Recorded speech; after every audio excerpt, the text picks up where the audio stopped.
अस्सलाम वालेकुम dear students, welcome back. Dear students, आज की वीडियो में हम जो टॉपिक स्टडी करेंगे वो टॉपिक हमारे पास है टॉर्क। डियर स्टूडेंट्स, अगर आप चैनल पर नए हैं तो काइंडली चैनल को सब्सक्राइब करें, लाइक करें, शेयर करें। हम स्टार्ट करते हैं अपने टॉपिक को।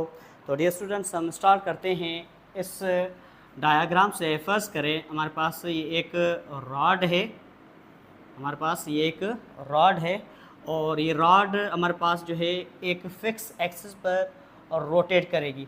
वो फ़िक्स एक्सिस जो है हमारे पास, या फ़िक्स पॉइंट जो है वो ये, इस फिक्स पॉइंट के ऊपर ये रॉड जो है वो रोटेट करेगी। फ़र्ज़ करें अगर मैं इस मार्कर की बात करूँ, ये मार्कर की फ़िक्स पॉइंट है ये वाली, इस फिक्स पॉइंट के ऊपर ये क्या करेगा, रोटेट करेगा। तो जो फिक्स पॉइंट हमारे पास है इसको हम कहते हैं axis of rotation, axis of rotation. ठीक है बेटा, इस पॉइंट के ऊपर ये रॉड क्या करेगी, रोटेट करेगी।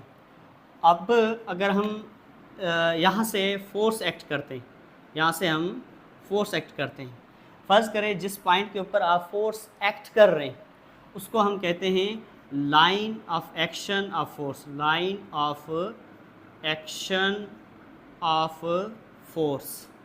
इसको हम कहते हैं line of action of force और इसको हम डेनोट करते हैं एफ से। वो पॉइंट जहाँ पर आप फोर्स एग्जर्ट कर रहे हैं, फोर्स एग्जर्ट करेंगे तो ये फिक्स पॉइंट है, तो ये ऑब्जेक्ट जो है रोटेट का। अगर आप ऐसे फोर्स एक्ट करेंगे तो ये जो रॉड है ये ऐसे जो है ना वो क्या करेगी, रोटेट करेगी। फ़र्ज़ करें अगर मैं दोबारा मार्कर की बात करूँ तो फ़र्ज़ करें ये हमारे पास क्या है, एक फ़िक्स पॉइंट है जिसको हम कहते हैं एक्सिस ऑफ रोटेशन। अगर मैं यहाँ से इस लाइन से अगर मैं फोर्स एक्ट करूँ तो ये क्या करेगा, रोटेट करेगा। इसके अंदर टर्निंग इफ़ेक्ट पैदा होगा। किस वजह से, आपने जो फोर्स अप्लाई की। फ़र्ज़ करें अगर मैं दोबारा यहाँ से फोर्स एक्ट करता हूँ तो ये देखें इसके अंदर टर्निंग इफ़ेक्ट पैदा हो रहा है। ठीक है बेटा, तो जिस लाइन पर फ़र्ज़ करिए हमारे पास एक लाइन है, जिस लाइन पर आप फोर्स एक्सर्ट कर रहे हैं, जिस पॉइंट के ऊपर आप फोर्स अप्लाई करें उसको हम कहते हैं line of action of force. तो दो चीज़ें आपने जो है याद रखनी है, कौन सी, एक एक्सिस ऑफ रोटेशन, ये वो फिक्स पॉइंट है जहाँ पर एक ऑब्जेक्ट जो है वो रोटेट करता है। दूसरा है line of action of force, ये वो लाइन होती है जहाँ पर आप क्या करते हैं, फोर्स एक्सर्ट करते हैं। सही है बेटा। अगर फ़र्ज़ करें मैं इस मार्कर की बात करूँ, यहाँ से अगर मैं फोर्स एक्ट करता हूँ तो इसके अंदर टर्निंग इफेक्ट होता है। अगर मैं यहाँ से, ये फिक्स पॉइंट है, यहाँ से अगर मैं फोर्स अप्लाई करूँगा तो ऐसे इस डायरेक्शन में जो है ना वो क्या होगा, टर्निंग इफेक्ट पैदा होगा। इस टर्निंग इफेक्ट को हम क्या कहते हैं, टॉर्क कहते हैं। बात समझ आई बेटा। तो जो फोर्स की वजह से टर्निंग इफेक्ट पैदा होता है उसको हम टॉर्क कहते हैं। तो देखें, torque is Latin word. Torque हमारे पास क्या है, एक लैटिन वर्ड है विच मीन्स रोटेशन और ट्विस्ट, जिसका मतलब होता है रोटेशन या ट्विस्ट, किसी एंगल पर मुड़ना। टर्निंग इफेक्ट जो पैदा होता है उसको हम क्या कहते हैं, टॉर्क कहते हैं। और टर्निंग इफेक्ट क्यों होता है, फोर्स की वजह से। ठीक है बेटा, तो फोर्स की वजह से जो टर्निंग इफेक्ट पैदा होता है उसको हम क्या कहते हैं, टॉर्क कहते हैं। तो टॉर्क हमारे पास एक लैटिन वर्ड है जिसका मतलब है रोटेशन या twist. Torque is a vector quantity, torque हमारे पास जो है ना वो एक वेक्टर क्वांटिटी है। Turning effect of force is called torque. Torque की हमारे पास डेफिनेशन आ गई। टॉर्क हमारे पास क्या है, टर्निंग इफेक्ट है ऑफ फोर्स, उसको हम क्या कहते हैं, टॉर्क कहते हैं। जो फोर्स की वजह से या जो आप फोर्स अप्लाई कर रहे हैं, फोर्स जो इफेक्ट पैदा कर रहा है, कौन सा इफेक्ट, टर्निंग वाला, तो इसको हम नाम देते हैं टॉर्क। अब फ़र्ज़ करें अगर मैं इस डोर की बात करूं, फ़र्ज़ करें ये हमारे पास डोर है और यहाँ पर आप फोर्स अप्लाई करते हैं। जो डोर में हैंडल लगा होता है ना, जहाँ वहाँ से हम क्या करते हैं, फोर्स अप्लाई करते हैं। तो यहाँ पर जो आप फोर्स अप्लाई करें जिस लाइन पर, इसको हम क्या कहते हैं, line of action of force. सही है बेटा, line of action of force, जहाँ पर आप फोर्स अप्लाई करें। और ये गेट की फिक्स पॉइंट है, इस फिक्स पॉइंट के ऊपर ये डोर क्या करेगा, रोटेट करेगा, इसके अंदर टर्निंग इफेक्ट पैदा होगी अगर आप फोर्स अप्लाई करेंगे। तो इसको हम क्या कहते हैं, ये जो रेड मार्कर वाली जो लाइन आप देख रहे हैं ये हमारे पास है एक्सिस ऑफ रोटेशन। तो यहाँ पर जो आपके पास फिक्स पॉइंट है इसको हम क्या कहते हैं, axis of rotation, axis of rotation. ठीक है। अगर मैं इस स्पेनर की बात करूं तो इस स्पेनर पर यहाँ पर आप फोर्स अप्लाई करते हैं ऐसे। ठीक है बेटा, तो ये जो आपके पास पॉइंट है, ये पॉइंट है, ठीक है बेटा, ये इसकी फिक्स पॉइंट है। इस फिक्स पॉइंट के ऊपर ये फर्ज कर रोटेट करता है, तो जहाँ से आप फोर्स अप्लाई करते हैं उसको हम कहते हैं line of action of force. तो line of action of force और एक्सिस ऑफ रोटेशन, ये दो चीज़ें आपकी क्लियर होनी चाहिए। तो जिस लाइन पर, ये हमारे पास एक लाइन है ना, जिस लाइन पर आप फोर्स अप्लाई करते हैं। अब देखिए बेटा, यहाँ पर फर्ज करें हमारे पास क्या है, line of action of force है, और ये हम आपके पास एक्सिस ऑफ रोटेशन है। अगर मैं इस गेट की बात करूँ तो यहाँ से लेकर यहाँ तक जो डिस्टेंस होता है, कहाँ से लेकर, एक्सिस ऑफ रोटेशन से लेकर line of action of force तक जो डिस्टेंस होता है उसको हम क्या कहते हैं, मोमेंट आर्म कहते हैं, जिसको हम आर से डिनोट करते हैं।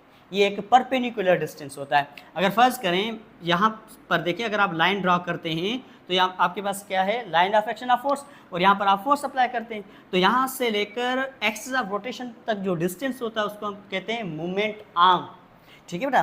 तो यहाँ पर देखिए, perpendicular distance from axis of rotation to the line of action of force, यहाँ तक, ठीक है, ये हमारे पास परपेंडिकुलर डिस्टेंस है। अगर आप एक्सिस ऑफ रोटेशन की बात करें तो मोमेंट आर्म देखिए 90 के एंगल पर है। अगर आप लाइन ऑफ एक्शन की बात करें, ये फर्स्ट करें लाइन ऑफ एक्शन है, और अगर आप मोमेंट आर्म की बात करें तो यहाँ पर भी देखिए 90 की एंगल बन रही है। तो हम कहेंगे परपेंडिकुलर का मतलब क्या होता है, जो एंगल बनेगी वो बेटा कितनी बनेगी, 90 डिग्री की। तो मोमेंट आर्म जो है हमारे पास, मोमेंट आर्म क्या है, perpendicular distance from axis of rotation से लेकर line of action of force तक जो डिस्टेंस है उसको हम क्या कहते हैं, उसको हम कहते हैं मोमेंट आर्म, ठीक हो गया बेटा। तो perpendicular distance from axis of rotation to the line of action of force is called moment arm. और मोमेंट आर्म की जो सिंबल है बेटा वो क्या है, आर है। और मोमेंट आर्म बेसिकली एक क्या है, वेक्टर है। मोमेंट आर्म बेसिकली डिस्टेंस है, तो इसका यूनिट बेटा होगा मीटर। इसका यूनिट क्या होगा, मीटर। क्यों, क्योंकि ये एक डिस्टेंस है। और यहाँ पर आप देखें बेसिकली ये जो फोर्स है, line of action of force, इसको हम डिनोट करते हैं एफ के साथ। अब देखें यहाँ पर अगर मैं बात करूँ तो टर्निंग इफेक्ट जो पैदा होता है, या टर्निंग इफेक्ट जो फोर्स की वजह से पैदा होता है उसको हम क्या कहते हैं, torque also called movement of force. Torque को हम मूवमेंट ऑफ फोर्स भी कहते हैं। याद रखिएगा, टॉर्क आ जाए या मूवमेंट ऑफ फोर्स आ जाए, बात एक ही है। तो torque is also called movement of force. ये एमसीक्यूज पॉइंट है। अगर फार्मूले की बात करें टॉर्क की, तो फार्मूला होगा टॉर्क का force multiply by moment arm. क्यों, यहाँ पर फोर्स और मोमेंट आर्म जो है आपके पास, फोर्स आप अप्लाई कर रहे हैं और टर्निंग इफेक्ट पैदा होता है, ठीक है बेटा। अब यहाँ से लेकर यहाँ तक जो डिस्टेंस है, लाइन ऑफ एक्शन से लेकर कहाँ तक, एक्सिस ऑफ रोटेशन, उसको हम क्या कहते हैं, मोमेंट आर्म। तो torque is equal to F multiply R. F क्या है, line of action of force, R आपके पास क्या है, मोमेंट आर्म है। और ये जो आप सिंबल देख रहे हैं इसको हम कहते हैं टाउ। ये ग्रीक लेटर है, टाउ से हम टॉर्क को डिनोट करते हैं। टॉर्क की अगर सिंबल निशानी होगी तो हमारे पास कौन सी होगी, टाउ होगी। ये एक ग्रीक लेटर है, ठीक है। आप टॉर्क को ऐसे भी डिफाइन कर सकते हैं, turning effect of force is called torque, या तो आप कह सकते हैं product of force end moment arm is called torque. क्यों, क्योंकि ये फोर्स और मोमेंट आर्म की एक प्रोडक्ट है। तो बेसिकली आप उसको ऐसे भी डिफाइन कर सकते हैं, product of force end moment arm is called torque. तो आप ये भी डेफिनेशन बता सकते हैं, ये भी डेफिनेशन बता सकते हैं, ठीक है बेटा। अब हम बात करते हैं कि इसका ऐसा यूनिट क्या होगा टॉर्क का। बेटा देखिए, टॉर्क जो है बेसिकली क्या है, टॉर्क हमारे पास फोर्स और मोमेंट आर्म की क्या है बेटा, प्रोडक्ट है। और फोर्स का यूनिट हमने पढ़ा था, फोर्स का जो यूनिट था बेटा वो न्यूटन था। तो यहाँ पर हम लिखेंगे न्यूटन, और ये आपके पास आर जो है वो क्या है, मोमेंट आर्म है। और मोमेंट आर्म बेसिकली क्या है, कि डिस्टेंस है। तो मैंने बताया था ये डिस्टेंस, तो बेसिकली इसका यूनिट क्या होगा, मीटर होगा। तो मीटर की सिंबल बेटा क्या है, एम है। तो यहाँ पर हम लिखेंगे एम। याद रखिएगा, जो ऐसा यूनिट होगा टॉर्क का वो क्या होगा, न्यूटन मीटर होगा। सही बेटा। अब टॉर्क डिपेंड किस चीज़ पर करता है, ठीक है बेटा। टॉर्क डिपेंड किस चीज़ पर करता है, टॉर्क बेटा डिपेंड करता है एक फोर्स पर, line of action of force, end moment arm पर डिपेंड करता है। याद रखिएगा, मोमेंट आर्म पर डिपेंड करता है। सही है। आपने देखा होगा, अगर फर्ज करें हमारे पास एक गेट है, ठीक है बेटा, गेट है, डोर है, ठीक है, उसके फ़र्ज़ करें 2 हैंडल हैं, उसके 2 हैंडल हैं। अगर यहाँ से आप फोर्स लगाएंगे और यहाँ से आप सेम फोर्स लगाएंगे, फ़र्ज़ करें यहाँ से आप 5 न्यूटन की फोर्स लगा रहे हैं, यहाँ पर 5 न्यूटन की फोर्स लगा रहे हैं, बेटा जल्दी टॉर्क या टर्निंग इफेक्ट जो पैदा होगा वो 5 न्यूटन, इस फ़र्ज़ करें हमारे पास ये हैंडल ए है, हैंडल बी है, तो इजीली आप फोर्स या इजीली जो आप टर्निंग इफेक्ट पैदा कर सकते हैं, तो कहाँ पर कर सकते हैं, हैंडल ए पर। क्यों? क्योंकि बेटा यहाँ पर ये हमारे पास एक्सिस ऑफ रोटेशन है, यहाँ से लेकर यहाँ तक जो डिस्टेंस है उसको मोमेंट आर्म कहते हैं। इसका फ़र्ज़ करें मोमेंट आर्म जो है ना वो 5 मीटर है और इसका मोमेंट आर्म फ़र्ज़ करें आपके पास 3 मीटर है, तो जितना मोमेंट आर्म ज़्यादा होगा उतना टर्निंग इफेक्ट भी क्या प्रोड्यूस होगा, ज़्यादा प्रोड्यूस होगा। टर्निंग इफेक्ट ज़्यादा प्रोड्यूस होगा तो हम कहेंगे टॉर्क ज़्यादा प्रोड्यूस होगा, सही है। और दूसरी बात, जितनी आप फोर्स ज़्यादा लगाएंगे उतनी टर्निंग इफेक्ट भी ज़्यादा पैदा होगी। इस वजह से हम क्या करते हैं, जो एक्सिस ऑफ रोटेशन होता है ना बेटा, उसके बिल्कुल बराबर में हैंडल नहीं लगाते, ठीक है। जितना हो सकता है पॉसिबल, अगर आप मोमेंट आर्म को बढ़ाएंगे तो आपका टॉर्क भी क्या होगा, बढ़ेगा। तो टॉर्क डिपेंड करता है 2 चीज़ों पर, ठीक है बेटा, फोर्स और मोमेंट आर्म पर। फोर्स जितनी ज़्यादा टर्निंग इफेक्ट उतना ज़्यादा, और जितना मोमेंट आर्म ज़्यादा तो उतनी जो है ना टॉर्क भी क्या प्रोड्यूस होगी, ज़्यादा होगी। अब देखिए बेटा, आपने ये चीज़ नोट की होगी, जो ड्राइवर्स होते हैं टायर वगैरह एक्सचेंज करते हैं, स्पेनर लेते हैं, ठीक है बेटा, स्पेनर लेते हैं और स्पेनर में वो एक बड़ी सी रॉड लगाते हैं। क्यों लगाते हैं? क्योंकि जब लेंथ आप बढ़ाएंगे, ठीक है बेटा, मोमेंट आर्म बढ़ाएंगे तो टर्निंग इफेक्ट जल्दी पैदा होगा, तो वहाँ पर जो नट होता है उसको आप इजीली टाइट भी कर सकते हैं, ओपन भी कर सकते हैं, ठीक है बेटा। तो ये रीज़न होता है टार्क का, अगर देखें तो ये एक रीज़न है। अगर आप जितनी भी जो है ना मोमेंट आर्म की वैल्यू बढ़ाएंगे, टर्निंग इफेक्ट जो है ना वो ज़्यादा पैदा होगा। टर्निंग इफेक्ट ज़्यादा पैदा होगा तो आप जो है ना इजीली जो है नट को क्या कर सकते हैं, ओपन भी कर सकते हैं, टाइट भी कर सकते हैं, ठीक है। तो जो ड्राइवर्स होते हैं वो स्पेनर में एक बड़ी सी जो रॉड लगाते हैं, उसका रीज़न ये है कि वो मूवमेंट आर्म को बढ़ा रहे हैं, मूवमेंट आर्म को बढ़ा रहे हैं तो आपका टार्क ज़्यादा होगा, टार्क ज़्यादा होगा तो टर्निंग इफेक्ट ज़्यादा होगा, तो टर्निंग इफेक्ट ज़्यादा तो आप नट को टाइट भी जो है ना वो आराम से और जल्दी कर सकते हैं, और ओपन भी जो है ना वो जल्दी कर सकते हैं।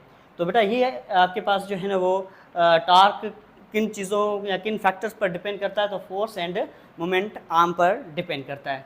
अब देखिए बेटा, अगर आप इस मार्कर की बात करें, अगर मैं ऐसे फोर्स लगाता हूँ, ऐसे फोर्स, ठीक है, तो ये ऐसे, इसके अंदर ऐसे टर्निंग इफेक्ट पैदा होगा। अगर मैं ऐसे फोर्स लगाऊंगा तो उसके अंदर टर्निंग इफेक्ट ऐसे पैदा होगा। फ़र्ज़ करें हम 2 रोटेशन ले रहे हैं, अगर आप देखें यहाँ से मैं फोर्स लगाऊंगा तो ये ऐसे घूमेगा, अगर मैं यहाँ से फोर्स लगाऊंगा तो ऐसे घूमेगा। तो रोटेशन 2 हमारे पास पॉसिबल है, या तो एंटी क्लॉकवाइज होगा या तो वो क्लॉकवाइज होगा। अगर फ़र्ज़ करें मार्कर ऐसे रोटेट करा ऐसे तो क्लॉकवाइज, अगर मार्कर ऐसे रोटेट करा तो एंटी क्लॉकवाइज। तो टार्क आपके पास 2 टाइप्स के होते हैं। अगर रोटेशन जो है बेटा क्लॉकवाइज है, रोटेशन अगर फ़र्ज़ करें कोई ऑब्जेक्ट ऐसे घूम रहा है ऐसे, अगर रोटेशन जो है वो क्लॉकवाइज है, फ़र्ज़ करें ऐसे, तो वहाँ पर जो हम टार्क कंसीडर करते हैं वो करते हैं हमारे पास नेगेटिव टार्क होता है, सही है। जब आप रोटेशन जो है क्लॉकवाइज रोटेशन होगा तो वहाँ पर आपके पास जो टार्क कंसीडर हम करते हैं वो नेगेटिव करते हैं, अगर एंटी क्लॉकवाइज होगा तो इसका रिवर्स हो जाएगा, ठीक है बेटा। तो 2 तरह के जो है ना वो आपके पास टॉर्क होते हैं, एक पॉजिटिव होता है, दूसरा नेगेटिव होता है। वो डिपेंड करता है आपके पास रोटेशन कौन सा है, क्लॉकवाइज है या एंटी क्लॉकवाइज है। अब बेटा हम बात करते हैं रिजिड बॉडी की, ठीक है बेटा। रिजिड बॉडी हम किसको कहते हैं? When a force applied on a body, अगर सॉलिड है, अगर आप उसके ऊपर फोर्स अप्लाई कर रहे हैं, then the distance between all atoms और particle of the body do not change, is called rigid body. अगर बेटा आप एक ऑब्जेक्ट के ऊपर फोर्स लगा रहे हैं, अगर आप किसी सॉलिड के ऊपर फोर्स लगा रहे हैं, फोर्स लगाने के बाद जो एटम्स के बीच में जो डिस्टेंस होता है या पार्टिकल के बीच में जो डिस्टेंस होता है वो अगर चेंज नहीं होता है तो हम कहेंगे वो बॉडी जो आपके पास क्या है, रिजिड बॉडी है। कैसे? देखें, अगर मैं इस मार्कर की बात करूं, मैं मार्कर को ऐसे अगर फोर्स एक्ट करता हूं ऐसे, तो जो पार्टिकल्स हैं या जो एटम्स हैं उनके बीच में डिस्टेंस चेंज नहीं होगा, तो हम कह सकते हैं कि ये जो मार्कर है ये भी क्या आपके पास एक रिजिड बॉडी है, सही है। अगर फ़र्ज़ करें इसकी बात करें, फ़र्ज़ करिए हमारे पास एक रिजिड बॉडी है, अगर मैं यहाँ से फोर्स लगाता हूँ, ऐसे फोर्स लगाता हूँ, एटम के बीच में जो डिस्टेंस है यहाँ से लेकर यहाँ तक, यहाँ से लेकर यहाँ तक, वो अगर चेंज नहीं होता तो हम कहेंगे ये बॉडी आपके पास क्या है, रिजिड है। फ़र्ज़ करें अगर मेरे पास बाल होता, अगर बाल को मैं ऐसे फोर्स लगाता तो बाल क्या हो जाता है, कंप्रेस हो जाता है। तो बाल जो रिजिड नहीं है वो नॉन रिजिड है। रिजिड बॉडी ऐसी बॉडी होती है जिसके ऊपर आप फोर्स लगाएं और उसके बीच में जो एटम्स होते हैं ना, एटम के बीच में जो डिस्टेंस होता है वो चेंज ना हो, तो ऐसी बॉडी को हम कहते हैं रिजिड बॉडी। और दूसरी होती है नॉन रिजिड बॉडी, जिस तरह मैंने आपको बताया कि बाल, अगर बाल के ऊपर आप फोर्स लगाएंगे तो बाल कंप्रेस हो जाता है। अगर कंप्रेस होगा तो एटम्स के बीच में जो डिस्टेंस होगा वो सेम नहीं होगा, वो डिफरेंट हो जाएगा, तो वो हमारे पास नॉन रिजिड बॉडी है। और दूसरी अगर डेफिनेशन देखें, a body in which deformation is zero, ऐसी बॉडी जिसमें डिफॉर्मेशन ज़ीरो हो तो उसको हम रिजिड बॉडी कह सकते हैं। आप ऐसे भी डिफ़ाइन कर सकते हैं रिजिड बॉडी को, आप ऐसे भी डिफ़ाइन कर सकते हैं रिजिड बॉडी को। रिजिड बॉडी के अंदर डिफॉर्मेशन जो है ना वो ज़ीरो होती है। तो डिफॉर्मेशन का मतलब होता है उसके साइज़ या उसके वॉल्यूम के अंदर चेंज आना। अगर फ़र्ज़ करें मैं इस मार्कर की बात करूं, मैं फोर्स लगाता हूं तो क्या इसका शेप, इसका वॉल्यूम चेंज होता है? नहीं। क्या इसकी साइज़ चेंज होती है? नहीं। अगर आप फ़र्ज़ करें बॉल की बात करें, बॉल के ऊपर अगर आप फोर्स लगाएंगे तो क्या उसका शेप चेंज होता है? यस। क्या उसकी साइज़ चेंज होती है? यस, साइज़ भी चेंज होती है, वॉल्यूम भी चेंज होता है, तो हम कहेंगे उसके अंदर डिफॉर्मेशन पैदा हुई है। अगर डिफॉर्मेशन पैदा हो रही है तो हम कहेंगे वो बॉडी नॉन रिजिड है, सही है। अगर डिफॉर्मेशन पैदा नहीं हो रही, डिफॉर्मेशन ज़ीरो है, तो हम कहेंगे वहाँ पर जो बॉडी जो है वो कौन सी बॉडी है? रिजिड बॉडी है। तो बेटा ये हमारा एक छोटा सा कॉन्सेप्ट था टॉर्क के हवाले से, और क्लास 9th की लेवल पर इंशाल्लाह इसको आप डिटेल में पढ़ेंगे क्लास फर्स्ट ईयर में। तो बेटा नेक्स्ट वीडियो में मिलेंगे इंशाल्लाह, तब तक के लिए अपना ख्याल रखिएगा। खुदा हाफिज़।